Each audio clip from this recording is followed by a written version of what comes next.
Welcome to Fouts Boxing Theory. In this video, we're going to be taking a look at Ryan Garcia's Media Day footage. We're going to be comparing it a little bit to the mitts that he did with Derek James before. We're going to be talking about some improvements, some of this, some of that, but let's go ahead and get into it with the heavy bag work. Now, some of this stuff is like, not so bad. You know, we'll see some good shots, but is he boxing this guy? Is he learning to step around and circle his opponent? Is this just to get in shape, keep a pace, right? Because if you ask me, he's probably already in shape. He probably already has a good pace. This is one of the better shots that he throws here on the bag, right? Turning into the hook here. The bag is swinging at him. He's going to take this step sideways to throw this shot. You know, it's not exactly how you want to throw it. But sometimes you're just going to throw the punch because that's the angle the bag is giving you, right? So learning to work the bag is very important. So, you know, no docked points for that. Like trying to line this one up. And we take a look at this right hand here. So again, he's going to go into that left hook right there. But we want to go back to this right hand right here. Who's he hitting with this punch? You know, when we see him throw this shot, why does the guy have to be so absolutely close to him? Right? This is not like a real shot that he's going to be throwing at somebody. He might be training it or like, you know, just getting his workout in, but he's not. And this is why we've never seen him land a right hand like that. He doesn't really know how to throw a right hook like this. Okay. He doesn't know how to do the thing that he does with his left hand with his right hand. Right. Now, if you want to learn, check out the striking Vimeo package below. It's $149.99. It's the first striking lesson or the first lesson. Right? If you met me in person, this is the first lesson that I'm going to give you. I'm going to teach you about 2-foot punching. I'm going to teach you how striking really works, how to get your weight into the punches. I'm going to teach you, you know, a few things, right? What to do with your hands, what to do with your feet, what to do with your whole body. And then there's 2 extra lessons in there, things that I would teach you if I met another time, right? The guy that I was working with was pretty strong, so I got to teach him a couple of things. And then there's an extra video that was a private video that I've only given to a few of my students. But it's going to teach you how to punch, okay? And if you work really hard, you'll get really good at it, and you'll be a better striker than Ryan Garcia. You're going to have to work hard, and it's not going to be easy, and it might take you 2 years, right? But you're going to see so much crazy growth when you do it. Immediately, you'll understand exactly how striking works, okay? Now, you're still going to have to train really hard, and you're still going to have to, you know, work really hard, and there are still other ways. You know, if I met you in person, I could help you become a better striker, but these are the most core fundamental ways to generate power, right, in drill form. Okay. Now, anyway, a lot of these things that he's throwing here, right, again, that right hand, is this to the body, right? But a lot of these controls here, how tall is his opponent right now? How tall is Rolly Romero?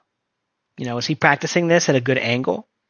This is actually hurting his body mechanics and preventing him from being able to grow even more in this little routine here because his target is so low, especially with that punch right there.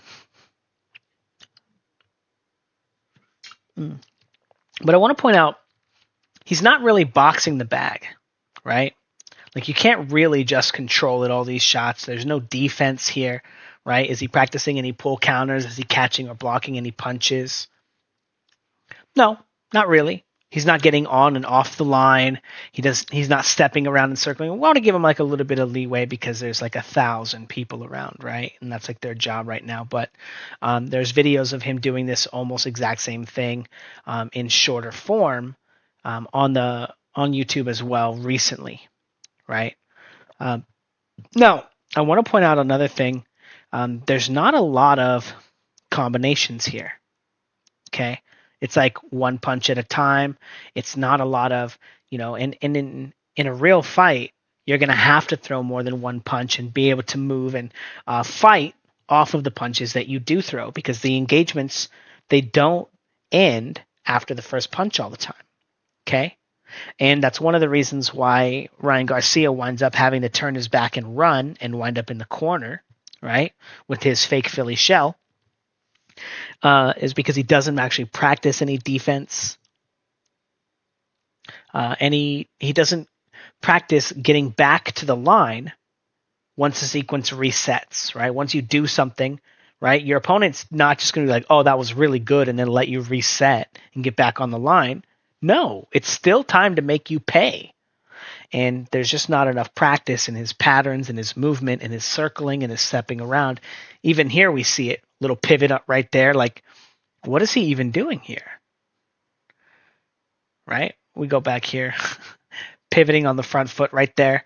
Like, when you're little kids and you're like, okay, just got to get him moving, got to get him strong, got to get him in shape, but eventually you got to get rid of the fat. You got to get rid of the other stuff because that's going to be what costs you punches. Okay. Now we're going to take a little break right here, watch the mitts. Okay. And we're going to talk about some stuff. Actually, let's go ahead and get into the old mitts a little bit here. Right. Moving around, a little bit of circling and stepping around. I think this one was actually for Haney and not for the fight that I think it resembles a little bit more. But now I do want to point out, practicing a little bit of defense in here, right? Parrying the jab here a little bit, right? Jab to the body, block and the hook, the right hand over the top, and he blocked one a second ago too.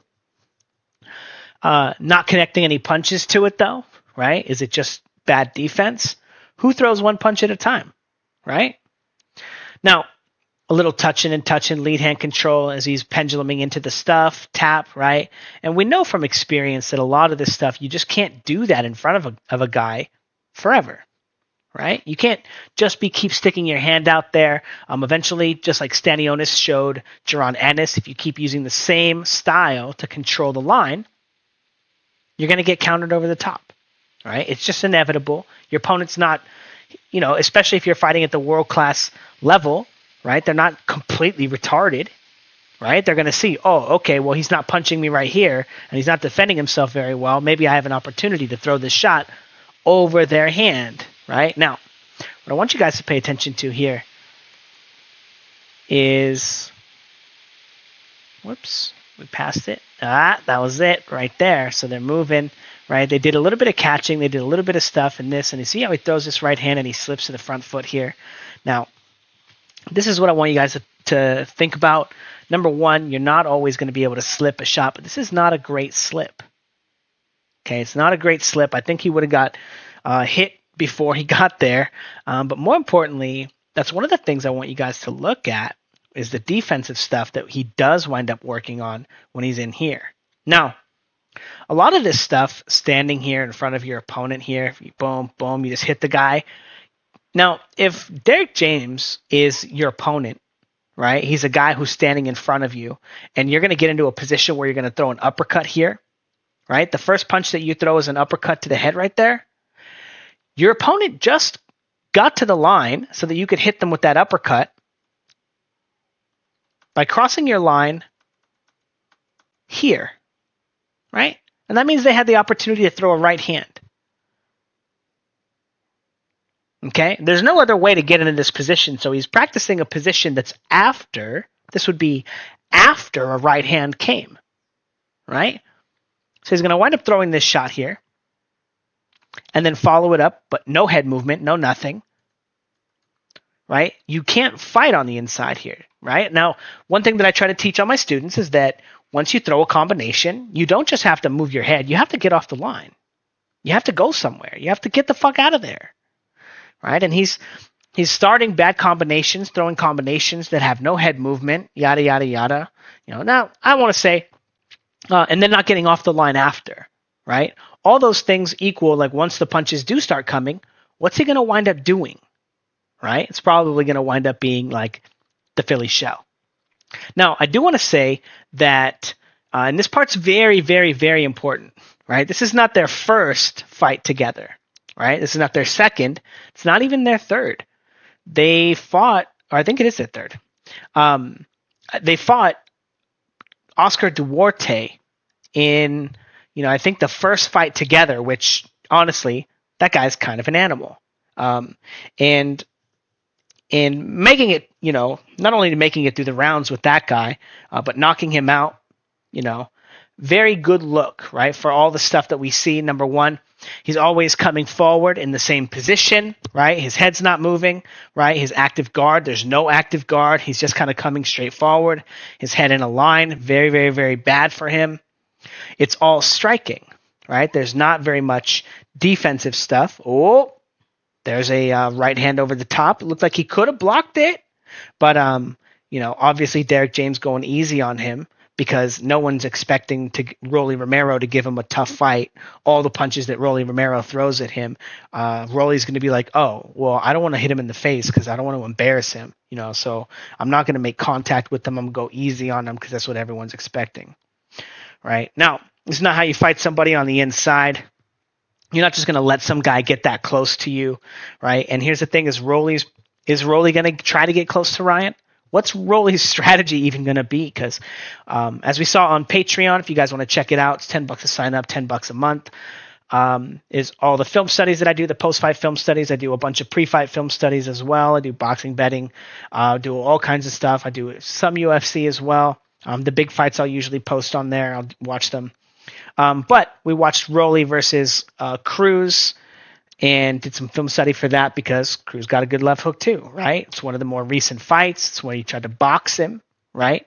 Also, speaking of Oscar Duarte, right after this, after the Laker game, we're going to be watching Ryan Garcia versus Oscar Duarte on Patreon as well. Now, if you don't just want somebody to teach you boxing and teach you film study.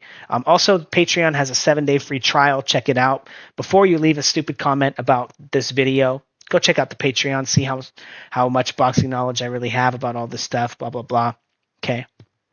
But if you're looking for a coach, if you're looking for someone to, train you to teach you to become a good fighter, not make these mistakes, teach you how not to make the mistakes that Ryan Garcia is making in his heavy bag work, teach you how to throw a real right hand, as we see him throw this right hand here. How good is this right hand here? Right? It's not very good. We can see that. We can see that if he's landing that shot, it's not going to be landing. It's not a sharp, hard, stiff right hand, right? Very, very, I'm going to say patty cake, right? But he just doesn't know how to connect his structure to his right hand. He doesn't know how to do it. He has this, he has such good hands, but he doesn't know how to connect it to his body. And there, again, he's supposed to be doing a what? What's he supposed to be doing here? Boom. Here comes that right hand, right? And he tries to take a step and slip forward instead. Again, I don't want to say that there's, be very careful, betting on Ryan. Ryan probably is going to win. Again, we're going to watch the Oscar Duarte thing. But anyway, getting back to my little spiel about coaching. If you want to coach, you want somebody who's going to teach you how to fight, how to not make those mistakes. If you want someone to look at your training footage, you want someone who's going to teach you all the correct patterns so that you're not going to make the same mistakes that all these guys are making. You're going to learn to box and do all that stuff. Check out the Fouts Boxing Academy. The Discord channel has, 60 plus members. It had 70 before I took away the 75 or 77 or something before I took away the $20 a month for people just to come in. I prefer people get a membership 6 months or a year. It's only a little bit more expensive than the Patreon. If you get a year membership, it's $13 a month. It has all the film studies that are on Patreon, but more. It has even more film studies. It has a community of people that you can talk to that are also learning Fouts Boxing Academy. It has people that I've met in person that know the style and know how to answer questions. So additional coaches and coaching, all people that want to make you guys better. Okay. Now, if you can't afford that, if that's really expensive, I think it's $160 for a year.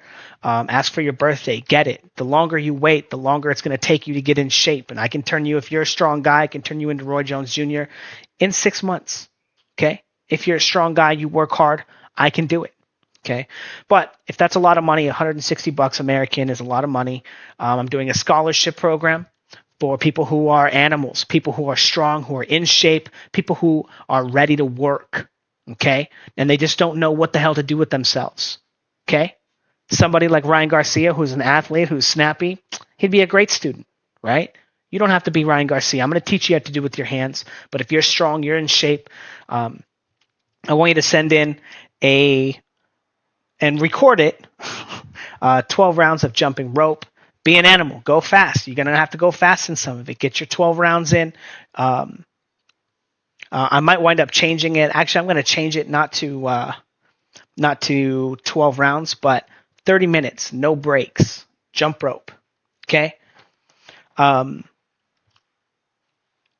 No break, just like going for a jog, right? You guys can go for a jog, right? You can take like a water break real quick, Nah, no breaks. Fuck it. No breaks. Be a man.